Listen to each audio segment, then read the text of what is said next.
Tâmara estava falando aqui de uma apreensão de carne de jacaré, né, Tâmara? Isso. E uma apreensão feita pelo Naturatins. E, coincidentemente, quem está aqui com a gente hoje para abrir os 60 minutos dessa segunda-feira é o presidente do Naturatins, aqui do Tocantins, órgão, né, o Instituto de Natureza do Tocantins, Renato Jaime. Boa noite, Renato, tudo bem? Boa noite, Emerson, boa noite, Tâmara, boa noite aos ouvintes aí da MN Tocantins. Rede MN Tocantins 91.1, e estamos aqui para conversar e dizer um pouco do trabalho que o Naturatins tem realizado aí em todo o estado do Tocantins, principalmente naquilo que envolve toda a parte de fiscalização, toda a parte de licenciamento, principalmente a conscientização da nossa responsabilidade em relação ao meio ambiente. Presidente, quais têm sido aí os principais desafios enfrentados pelo Naturatins no trabalho dessa conscientização ambiental? O Naturatins, pela sua essência, pela natureza de atuação, conforme a nossa legislação ambiental, a gente tem pautas bastante interrelacionadas. Então, a missão do órgão é uma função de fiscalização e também de regularização, de licenciamento de todas as atividades produtivas do estado do Tocantins naquilo que é competência nossa dentro da legislação, daquilo que é federal e daquilo que é estadual também. Então a gente tem buscado aí um trabalho de desburocratização do órgão através de reorganização dos nossos processos internos, treinamento de pessoas, a melhoria da infraestrutura física, infraestrutura tecnológica, até porque durante praticamente 3 décadas de criação do Naturatins, agora que a gente começou aí nos últimos 2 anos fazer esses investimentos para melhorar, porque a gente não consegue ser uma organização ágil, uma organização desburocratizada, que tenha entregas para o nosso público-alvo, que são produtores, que são pessoas que moram no estado do Tocantins de uma forma geral.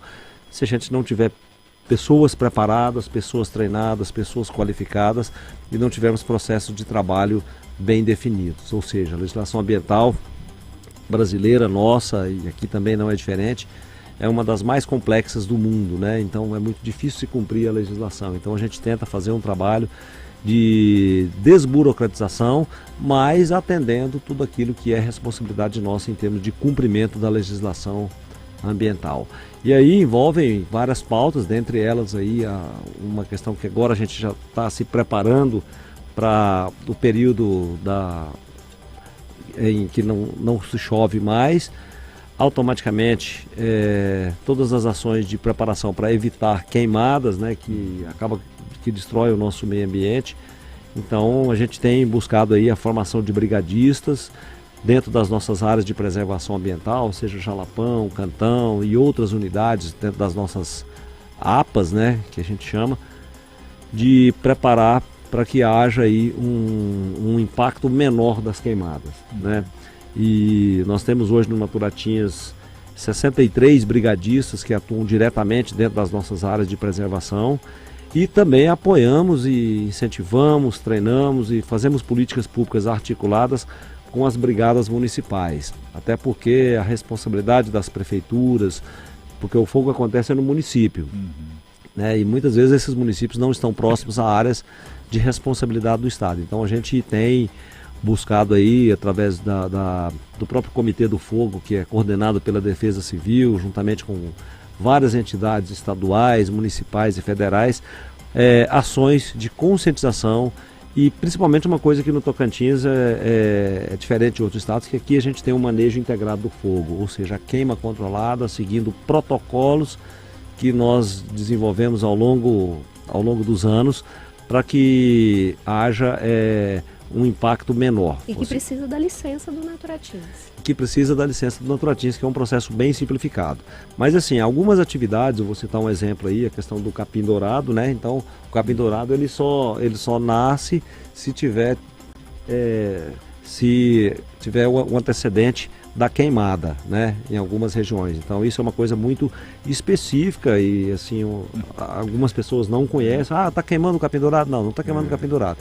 Isso faz parte de uma queima controlada para que haja a produção de capim dourado também. Então isso a gente tem evoluído bastante, mas assim, ainda falta muito, principalmente a conscientização às vezes do pequeno produtor, ou do médio, às vezes até do grande também, de utilizar essas técnicas, né? Então a gente tem uma autorização de queima controlada, isso é um procedimento do Naturatins muito simples de fazer, se faz pelo site do Naturatins, onde nós autorizamos essa queima, né? Seguindo os protocolos. Então tem que se respeitar o dia, o horário que inicia a queimada, posição do vento, questões de calor. Então isso são técnicas que a gente tem auxiliado aí as pessoas e os produtores principalmente nessa questão. E Renato, é interessante, né? Porque todo o processo do agronegócio, ele avança com bastante agilidade, né?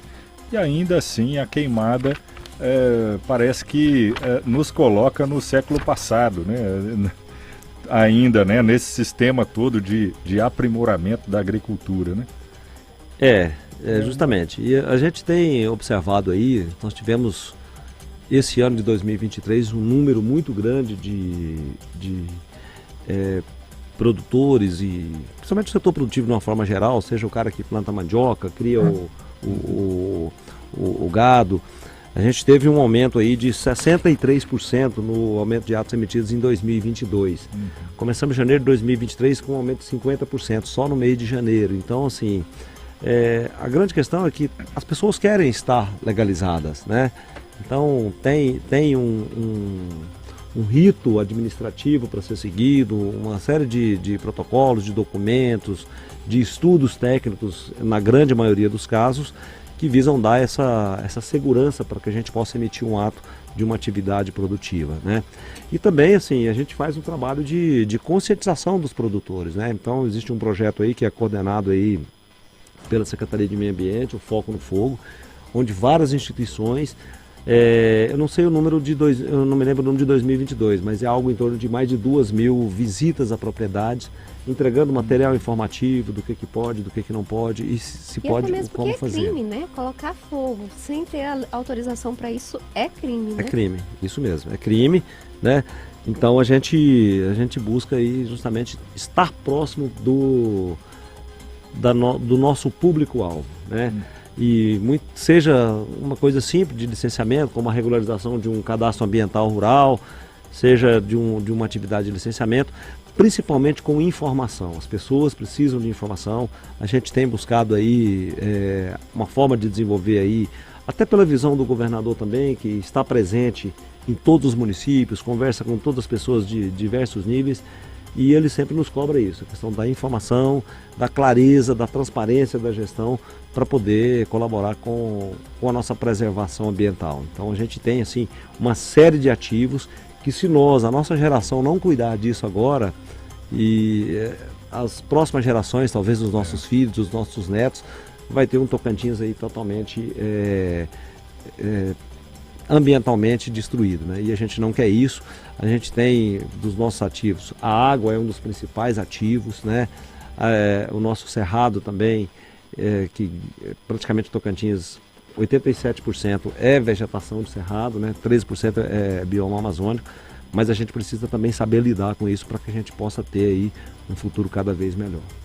O Naturatins, ele lida com duas vertentes muito importantes da economia, que uma é do próprio agronegócio, né? na liberação de licenciamentos para a produção, e a outra é a preservação ambiental no cuidado com as áreas turísticas, né? Porque o Tocantins ainda tem, na sua grande riqueza turística, o seu produto natural, né? Citamos aí o Jalapão, Serra Gerais, né? E essas outras regiões turísticas no Tocantins. Como é que está esse trabalho do Naturatins integrado com essas duas outras vertentes, que é a área do agronegócio e a área produtiva também do turismo? Certo. Emerson, assim, foi muito boa a sua colocação, principalmente na questão do turismo, né? Que o mundo e o Brasil conhecem o Tocantins por uma marca chamada Jalapão, né? A gente vai em qualquer lugar do mundo, as pessoas querem saber o que é o Jalapão, como é o Jalapão. E no ano passado a gente intensificamos algumas linhas de ação, principalmente junto aos empreendimentos turísticos, para a regularização. Então, todo e qualquer empreendimento turístico, ele precisa ter a licença de funcionamento, seja um fervedouro, seja um hotel, um balneário. Então, a gente criou uma portaria em julho de 2021 e fizemos um trabalho de mobilização e conscientização das pessoas que às vezes não tinham nem noção de como é que era, né? O que pode, o que não pode, se ele tem lá um balneário, aonde que ele vai colocar o banheiro, se tem que ser banheiro químico, se ele pode construir, como pode construir. Então a gente fez um trabalho com lixo, né? Assim, nessa parte eu acho que são três etapas que são importantes. Eu acho que primeiro a informação, né? As pessoas precisam saber que precisam licenciar. Isso a gente faz um trabalho junto com os municípios, junto com as associações de empresários, de representantes.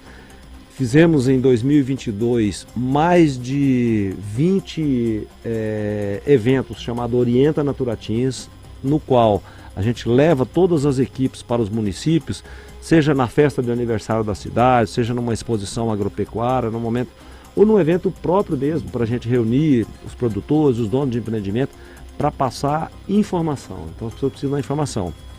A partir da informação, tem a questão da sensibilização. Eu acho que tem que ter estratégia, tem que conversar com as pessoas e sensibilizar da necessidade de estar regularizado. Por quê? A partir do momento que eu sou proprietário de um balneário, eu tenho uma licença ambiental, eu valorizo o meu ativo, eu valorizo o meu empreendimento, o que pode até gerar também, inclusive eu estou totalmente legalizado, eu posso cobrar uma taxa, às vezes até superior, oferecendo qualidade, oferecendo a regularidade. Agrega valor. Até né? porque o turista busca isso. Sim. O turista não quer entrar num empreendimento que esteja irregular. E o terceiro ponto é a fiscalização. Então a fiscalização ela existe, ela é um papel nosso, nós temos que às vezes punir o responsável, que às vezes ele teve a informação, ele teve a oportunidade de estar sensibilizado, mas ele não cumpriu a lei. Aí não tem outra alternativa a não ser aplicar o rigor da lei nesses casos específicos. Então nós trabalhamos praticamente quase 1 ano e meio nesse trabalho de informação e sensibilização. E agora a gente tem definido algumas áreas específicas, vou citar um exemplo, a questão do grande número de balneários no Bico do Papagaio, né? Então é importante, a gente tem uma força-tarefa, a gente vai, a gente orienta, a gente chama para reuniões, discute com os prefeitos das cidades, discute com os vereadores, e orienta algumas coisas de como começar esse processo de regularização ambiental, né? Muitas vezes tem empreendimentos que às vezes o camarada não tem o título da propriedade, ou às vezes é uma área de assentamento. Então tem algumas questões burocráticas que a gente tem trabalhado no sentido de aproximar e tornar a vida da pessoa que quer regularizar cada vez mais fácil.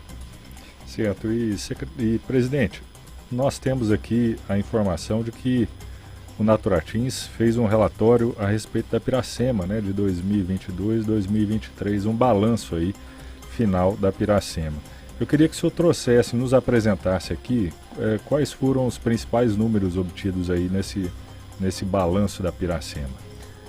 O balanço da Piracema 2022-2023, né? A gente teve principalmente nas questões de fiscalização, foram 138 operações de ação de fiscalização. Tivemos 2.700 pessoas abordadas, né? Que aí também acho que é uma parte desse trabalho de conscientização, né? Uhum. Isso também com uma divulgação principalmente nas redes sociais, com o apoio da imprensa, né? Às vezes, Emerson, assim, uma coisa que a gente necessita muitas vezes uma pílula, uma informação que vai para um determinado município, ela é importante, que funciona também como um trabalho de educação ambiental. Sem dúvida. E assim, um fato curioso assim, que nos despertou muito foi a questão do aumento de redes de pesca apreendidas, né?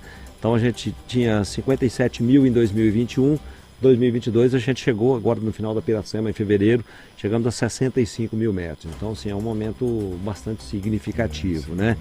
O que gerou também aí apesar, não é só pelo valor da multa que se aplica, mas eu acho que pelo o gesto e o ato de preservação, né?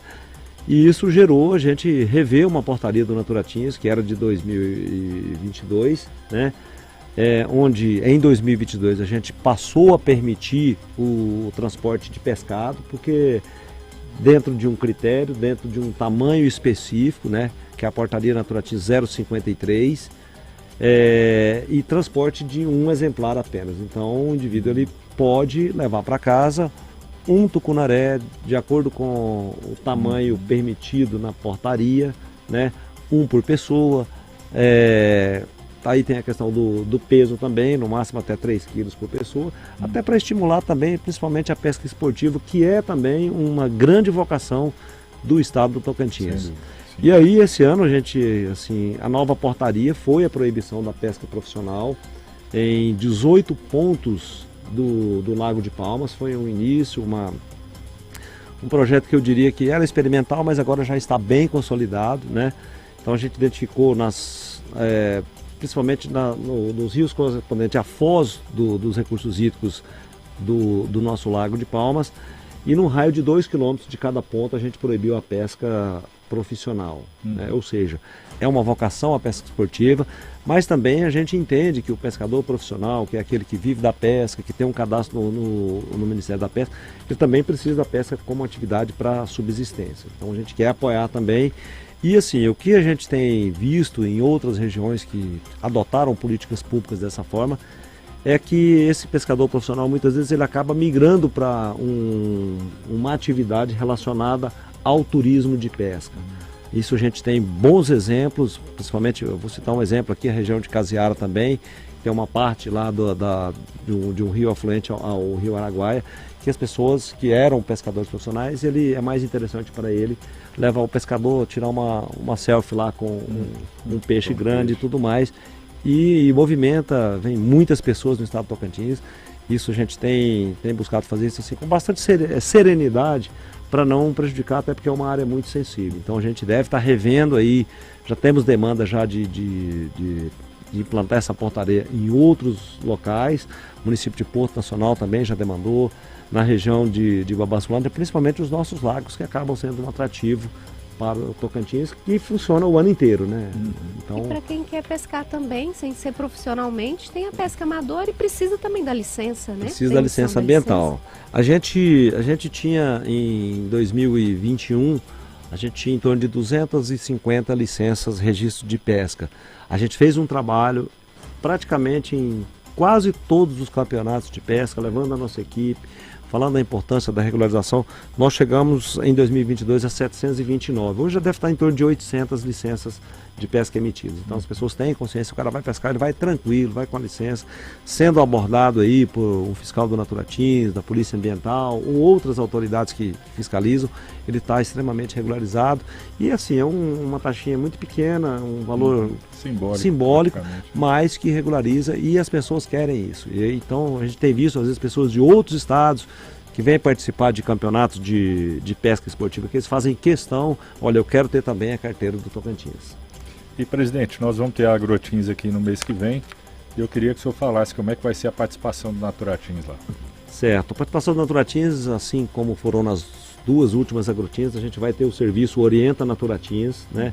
Então a gente vai estar com todas as nossas equipes, e aí eu tenho uma área que vai orientar na questão de recursos hídricos, como é que faz uma outorga para a utilização da água, de um poço artesiano, e todas as atividades que envolvem recursos hídricos, a partir de licenciamento de uma forma geral, a partir de desmatamento, o que pode, o que não pode, né? Dependendo da região, até qual é o limite de desmatamento que ele pode solicitar para o Naturatins, tirar essas dúvidas para não ficar aquela questão muito de insegurança da operação do agro, e principalmente insegurança jurídica também, que tem muita questão que ainda está judicializada, né? E também a questão de CAR, que é o Cadastro Ambiental Rural, que a gente tem aí uma demanda muito grande, um